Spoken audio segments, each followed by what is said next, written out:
क्या आप जानते हैं रोज होने वाली बीमारियों के इंग्लिश नाम? आज की वीडियो में हम सीखेंगे सभी कॉमन बीमारियों के नाम हिंदी और इंग्लिश दोनों में। तो चलिए शुरू करते हैं। अम्लपित्त, अम्लपित्त को बोलती हैं इंग्लिश में एसिडिटी। गर्भपात, गर्भपात को इंग्लिश में बोलते हैं अबॉर्शन। खून की कमी को इंग्लिश में बोलते हैं अनीमिया। आंखों पे जोर देने को बोलते हैं इंग्लिश में आई स्ट्रेन। गमोरिया को इंग्लिश में बोलते हैं प्रिकली हिट। पेट के छाले को इंग्लिश में बोलते हैं स्टमक अल्सर। खुजली को इंग्लिश में बोलते हैं ईच और स्क्रैच। पेट में जलन को इंग्लिश में बोलते हैं इरिटेशन। पाचन को इंग्लिश में बोलते हैं डाइजेशन। कमर के दर्द को इंग्लिश में बोलते हैं बैक एक। फफोले को इंग्लिश में बोलते हैं ब्लिस्टर। गलसुआ को इंग्लिश में बोलते हैं मम्प्स। मुंह के छाले को इंग्लिश में बोलते हैं माउथ अल्सर।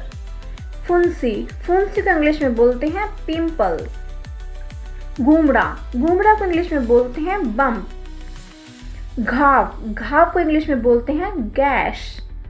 नेक्स्ट है मोच को इंग्लिश में बोलते हैं स्प्रीन या स्ट्रेन। आंत उतरना को इंग्लिश में बोलते हैं हेर्निया। हेजा को इंग्लिश में बोलते हैं कॉलरा।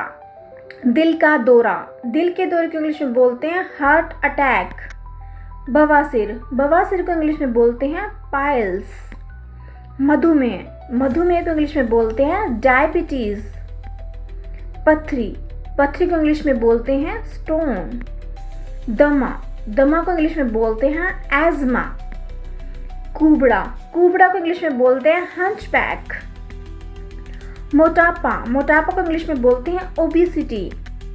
भेंगापन को इंग्लिश में बोलते हैं स्क्विंट। पीलिया को इंग्लिश में बोलते हैं जॉन्डिस। लकवा को इंग्लिश में बोलते हैं पैरालिसिस। मवाद को इंग्लिश में बोलते हैं पस।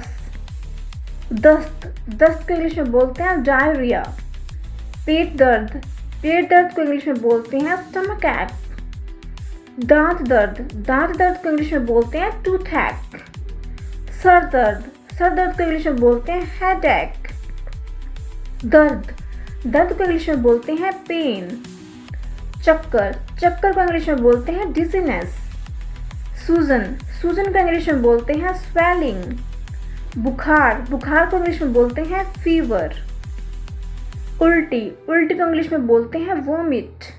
खराश को इंग्लिश में बोलते हैं सोर थ्रोट।